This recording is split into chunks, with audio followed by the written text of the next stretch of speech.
로이드 존스와 함께하는 로마서 묵상. 오늘 로마서 묵상의 제목은 세상이 열망하는 것입니다. 오늘의 로마서 말씀을 읽겠습니다. 오늘 로마서 말씀은 로마서 8장 19절에서 22절입니다.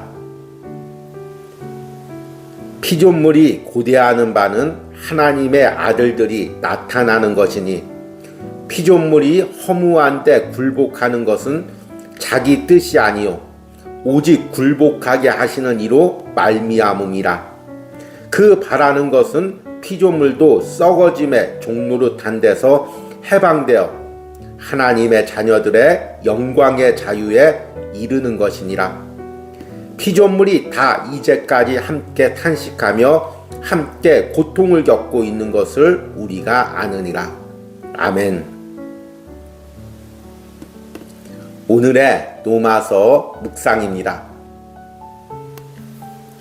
지난 19세기까지 인류는 인간의 진화를 믿었습니다. 그들은 진화와 모든 것이 놀랍게 되어질 황금 시대에 대해서 열심히 말했습니다. 전쟁이 더 이상 없고 칼이 연장을 만드는 공장으로 보내지고 곡괭이를 만들기 위해서 비축될 것이라고 생각했습니다. 그리고 20세기가 왔고 우리 모두는 체험했습니다. 사람은 무슨 일이 일어나고 있는지 이해하지도 설명하지도 못했습니다. 그러나 이 말씀에 해답이 있습니다. 사도 바울은 두 가지 진술을 통해 그렇게 하고 있습니다. 첫 번째 진술은 피조물, 모든 피조 세계가 장차 올 이 영광을 고대하고 있다는 것입니다. 두 번째 진술은 전체 피조물과 사람과의 관계를 말해주고 있습니다. 그는 전체 피조물의 상태 때문에 그 피조물 전체는 이 오는 영광을 기대하고 있다는 것입니다. 전체 피조물이 장차 올 그 영광에 동참하는 운명으로 되어 있다는 것입니다. 고대는 가장 생생한 용어입니다. 성경에서 이보다 더 감격적인 진술을 찾기가 힘듭니다. 사도가 사용한 말은 고개를 길게 빼고 앞을 쳐다보는 것을 암시합니다. 다른 말로 해서 창조물이 고개를 빼고 머리를 쳐들고 최선을 다하여 무언가를 바라보려고 하고 있는 모습이 그려집니다. 피조물이 무엇을 기다리고 있습니까? 대답은 피조물이 하나님의 아들의 나타남을 기다린다는 것입니다. 그것은 다른 말로 전시될 것이다 라는 것을 의미합니다. 하나님께서 구원을 통해서 우리 안에 행하신 일들을 보여주실 것입니다. 우리가 그와 함께 우리의 영광을 입고 나타나게 될 때 전시품이 될 것입니다. 모든 피조물이 이 위대한 사건을 기다리고 있습니다. 사도 바울은 사람과 피조물 사이의 친밀한 연관에 대한 이 특이한 교리에 우리의 눈을 열게 하고 있습니다. 이것이 피조물에게 일어난 것은 놀라운 것이 아닙니다. 왜냐하면 하나님께서 자신의 형상대로 사람을 지었을 때 사람을 만물의 영장이 되게 하였고 만물의 주가 타락했을 때 그의 당하는 형벌 일부가 피조물에게 주어져 허무한데 굴복하게 되고 썩어짐에 종노릇하게 되었던 것입니다. 이런 부정적 측면은 이미 일어난 것입니다. 그러나 사도는 이제 하나님의 계획 속에 있는 긍정적인 것을 말합니다. 그것이 바로 모든 피조물이 하나님의 아들들이 나타나는 것을 열심히 기대하며 열렬한 기대감을 가지고 목을 길게 빼고 기다리고 있는 이유인 것입니다. 아멘.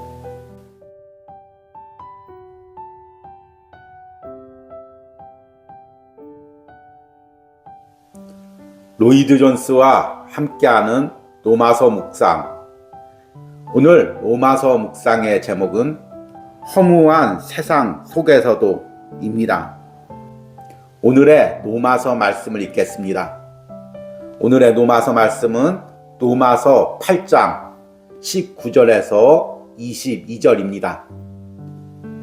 피조물이 고대하는 바는 하나님의 아들들이 나타나는 것이니 피조물이 허무한데 굴복하는 것은 자기 뜻이 아니요 오직 굴복하게 하시는 이로 말미암음이라. 그 바라는 것은 피조물도 썩어짐의 종노릇한 데서 해방되어 하나님의 자녀들의 영광의 자유에 이르는 것이니라. 피조물이 다 이제까지 함께 탄식하며 함께 고통을 겪고 있는 것을 우리가 아느니라. 아멘. 오늘의 노마서 강의 읽기입니다. 진화론 차원에서 볼 때 인간이나 피조물이나 우주 전체에 대해서 어떠한 소망도 없다는 것입니다.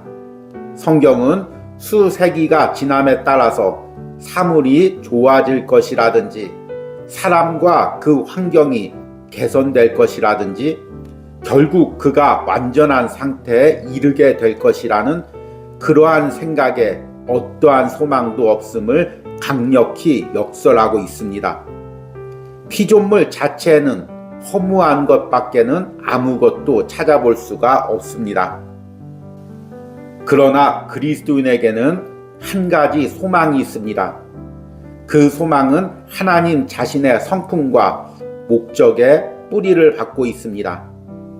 인간뿐 아니라 피조물과 온 우주에 대한 오직 유일한 소망은 하나님의 성품 안에 있습니다.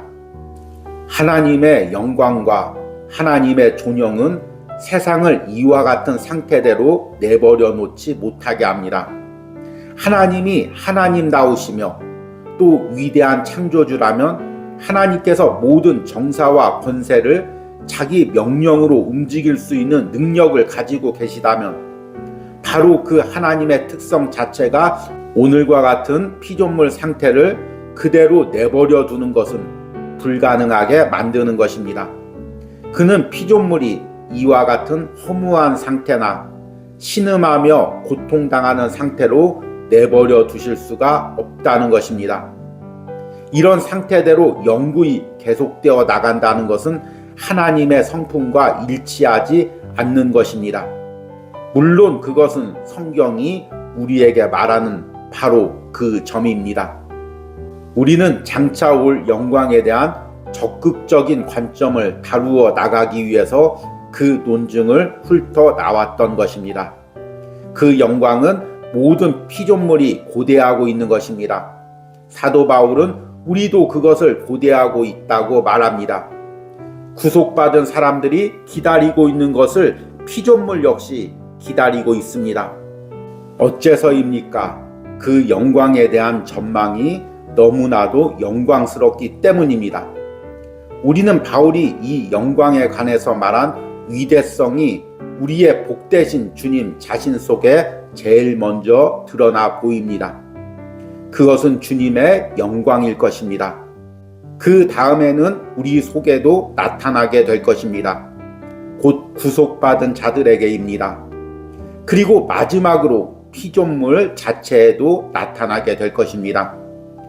바울은 그리스도와 함께 고난받는 그리스도인들이 하나님의 계획과 목적을 이해하기만 하면 곧 그들은 현재 고난이 장차 우리에게 나타날 영광과 좋게 비교될 수 없는 것임을 알게 될 것이라고 말하고 있습니다.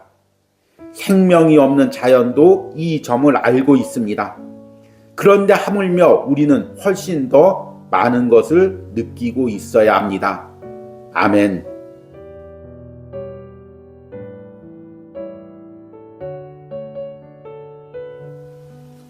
로이드 존스와 함께하는 노마서 묵상. 오늘 노마서 묵상의 제목은 장차 우리에게 나타날 영광입니다.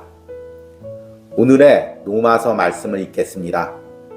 노마서 8장 22절에서 23절입니다. 피조물이 다 이제까지 함께 탄식하며 함께 고통을 겪고 있는 것을 우리가 아느니라.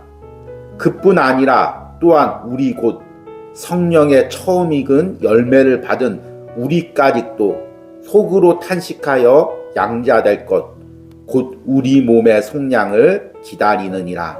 아멘. 오늘의 로마서 강해 읽기입니다.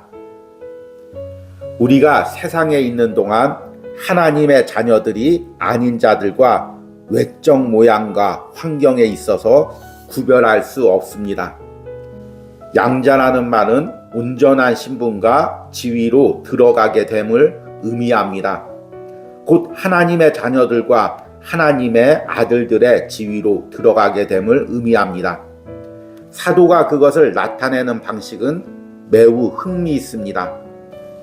피조물이 고대하는 바는 하나님의 아들들이 나타나는 것이니 우리는 지금 하나님의 아들들입니다.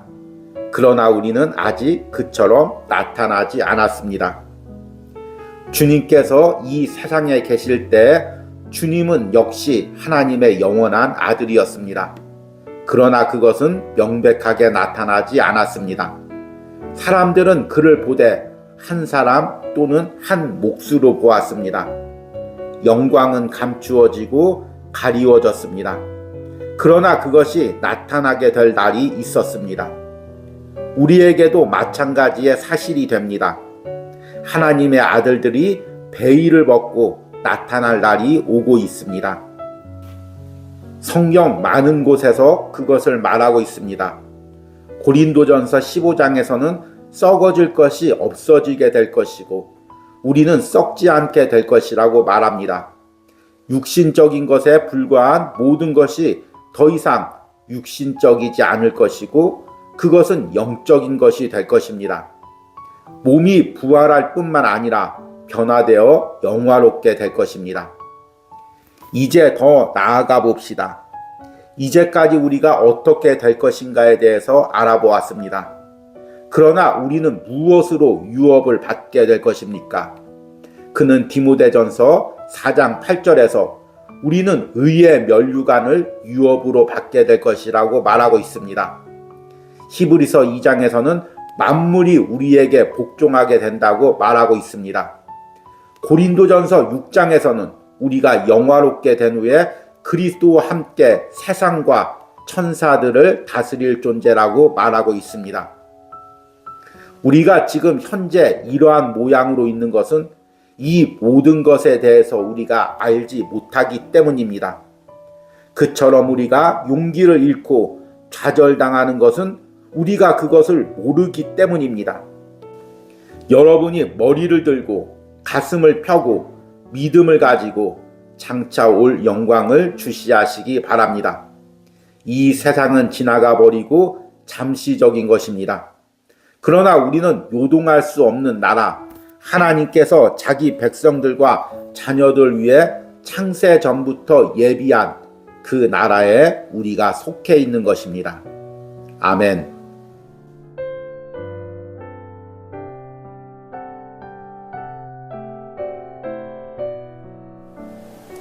로이드 존스와 함께하는 로마서 묵상.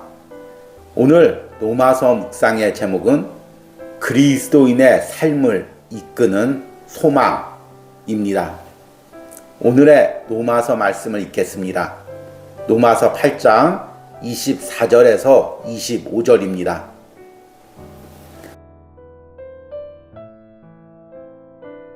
보이는 소망이 소망이 아니니 보는 것을 누가 바라리요?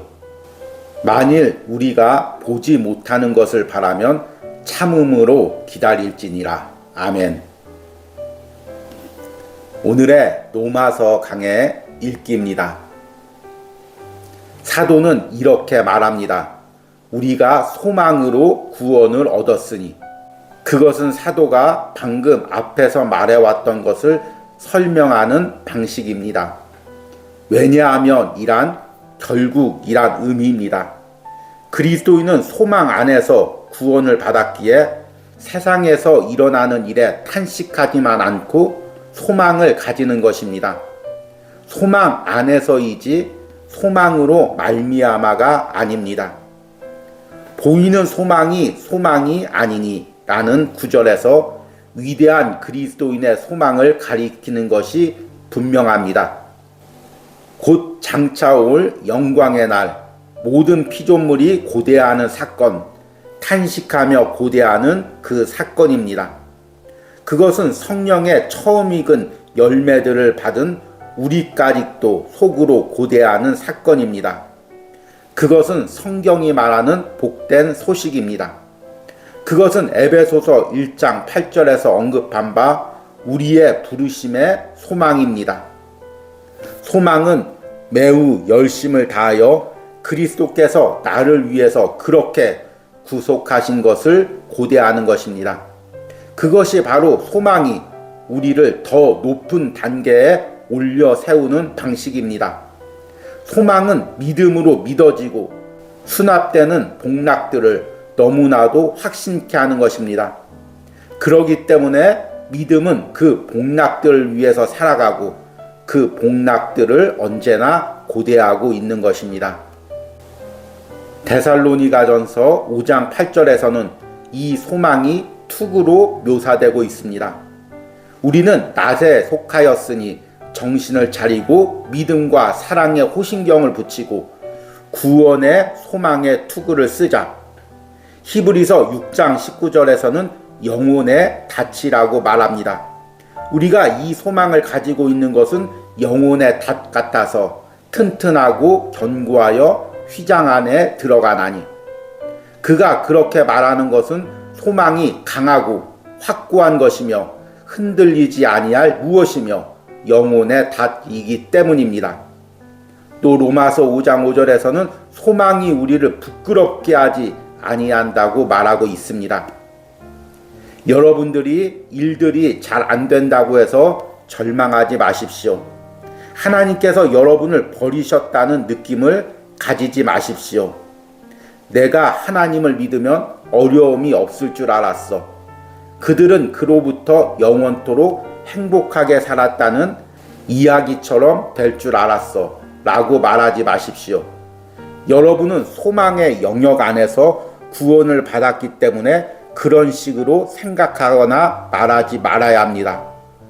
여러분은 어떤 국면에서도 절대적인 구원을 받았습니다. 여러분이 이미 받은 구원은 장차 받을 구원의 작은 분량, 맛보기에 지나지 않습니다. 아멘.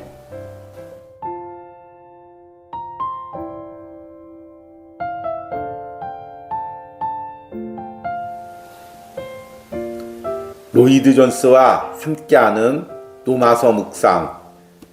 오늘 로마서 묵상의 제목은 현실을 이기는 소망입니다.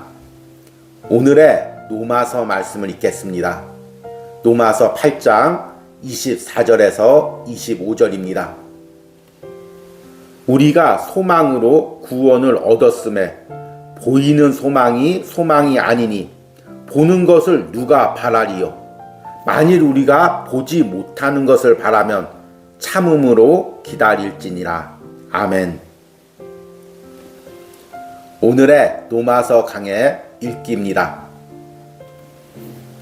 보이는 소망이 소망이 아니니 보는 것을 누가 바라리요?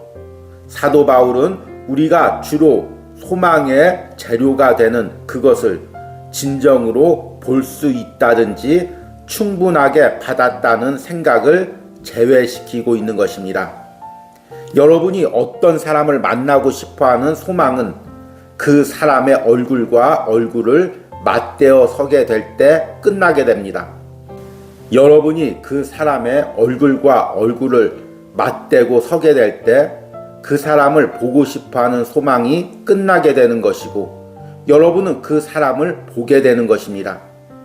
우리의 구원에 있어서도 같은 원리가 적용된다는 것을 인식해야 합니다. 성경의 많은 부분은 이 문제에 관해서 넘어지는 사람들을 위로하고 위안하기 위해서 쓰여졌습니다. 사도는 여기서 그들의 태도가 잘못된 것임을 보여줍니다. 그들은 장래에 속하고 소망해야 하는 것을 자기들이 손으로 붙잡을 것을 기대하고 있었습니다. 만일 여러분이 그것을 볼 수 있다면 그것은 더 이상 소망의 문제가 아닙니다. 그러나 그것을 실제의 경우 인식하기란 매우 어렵습니다. 마귀가 와서 여러분을 충동시켜서 그것이 이 세상에서 가능하다고 유혹합니다. 때때로 복음주의자들이나 설교자들 편에서 어떤 결과를 내고 싶은 욕망 때문에 그러한 경향으로 기울어지는 적이 있습니다. 그러나 우리가 언제나 성경적이라면 우리는 그런 국면에서 많은 고통을 피할 수 있을 것입니다. 만일 우리가 이 진리를 진정으로 포착한다면 우리는 이 세상에서 우리에게 일어나는 어떤 일로도 결코 놀라지 말아야 합니다. 우리는 그리스도인이기 때문에 어떤 마술적이고 매력적인 분위기 속에서 살지 못합니다. 우리는 이와 같은 타락하고 죄악적인 세상 가운데서 혈과 육으로 기업을 이어받을 것이라고 약속받지 않았습니다. 세상의 악들이 우리를 넘어뜨리려 할 때 우리는 놀라지 말아야 합니다. 우리는 절망하거나 좌절하지 말아야 합니다. 그리스도인이 복음의 진수를 의심하는 일을 더욱더 하지 말아야 합니다. 마귀는 우리가 그렇게 하도록 유혹할 것입니다. 그는 이렇게 말합니다. 내가 그리스도를 믿는다. 또한 모든 것이 고통에서 해방될 것이라고 생각한다. 그러나 너의 입장을 보라. 복음은 진리가 아니다. 그런 대답에 대한 가장 훌륭한 답변은 보이는 소망이 소망이 아니니 보는 것을 누가 바라리요 입니다. 아멘. 우리 함께 기도하겠습니다. 우리가 소망으로 구원을 얻었음에 보이는 소망이 소망이 아니니 보는 것을 누가 바라리요. 만일 우리가 보지 못하는 것을 바라면 참음으로 기다릴지니라. 아멘. 하나님, 한 주간도 로마서 8장을 통해서 우리에게 하늘 소망을 보게 해주심을 감사합니다. 현실에 만족하고 현실에서 모든 보응을 받으려고 생각했던 나에게 다시금 영적인 눈을 들어 하늘나라가 있고 하늘나라에서 하나님이 주시는 상급과 보응과 신원이 있음을 다시 한번 바라보게 해주심을 감사합니다. 주님, 내가 현실에서 내 모든 기도에 응답받기를, 내가 수고하고 노력한 모든 것이 현실에서 보상을 받고 또 억울하고 아파했던 것들이 현실에서 모두 신원받기를 간구하는 어리석음을 범하지 않게 하여 주시옵소서. 나의 완전한 보상과 보응이 하늘나라에 있음을 다시 한번 말씀을 통해 깨닫습니다. 그 소망으로 오늘도 묵묵히 내게 주어진 사명을 감당하게 하여 주시옵소서. 오늘도 내게 주어진 상황을 기도로 감당하게 하여 주시옵소서. 특별히 오랜 기간 간절히 기도함에도 기도의 응답을 받지 못해 낙심하는 성도들이 있었다면 이번 한 주 로마서 말씀을 통해 그들에게 하늘 소망이 새롭게 자리 잡게 하시고 또 다시금 그 소망으로 기도하며 능력으로 세상을 살아가게 하여 주시옵소서. 예수님의 이름으로 기도했습니다. 아멘.